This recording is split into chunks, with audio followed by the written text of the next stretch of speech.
নমস্কার, আমি মনিকা। আপনারা সবাই কেমন আছেন? আশা করি সবাই ভালো আছেন, সুস্থ আছেন।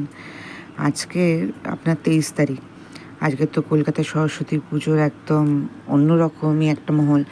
বাট আমাদের দিল্লিতে দেখতেই পাচ্ছেন, যদি পিতাম্বরাতে থাকতাম তাহলে হয়তো সরস্বতী পুজোটা অ্যাটেন্ড করতে পারতাম, কিন্তু সরোজনীনগরে কোথায় কি হয় সেটা বুঝতেও পারছি না। তার উপরেই দেখুন না, কে বলবে এখন আপনার 8টা 20 বাজে, ওয়েদারটা দেখছেন কীরকম, তার উপরে বৃষ্টি পড়ছে।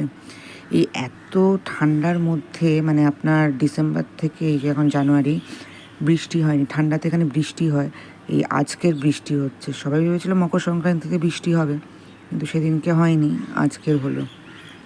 সবার মুখেই একটাই কথা, বৃষ্টি হলো না ঠান্ডায়, আর সেটাই বলতে বলতে আজকের হয়ে উঠলো। আর দেখুন ওয়েদারটা দেখছেন কীরকম, আর এর মধ্যেও আদি আবার স্কুলে গেছে, বুঝতেই পারছেন। দিল্লিতে তো সরস্বতী পুজোর কোনো নেই, ছুটি ছাটা নেই, স্কুলে যেতেই হবে। কলকাতা হলে যদিও বা একটু ছুটি পড়তো, থাকতো, কিন্তু দিল্লিতে কোনো ছুটি নেই, সব স্কুল খোলা। আজকে ওদের স্কুলে পুজোও হবে, সবাইকে বলেছে ঘর থেকে একটু ফুল নিয়ে যেতে, তো নিয়ে তো গেছে, এবার দেখা যাক কী হয়। আর খুব তাড়াতাড়ি একটা বড় ব্লগ করব, আজ এখানেই রাখছি।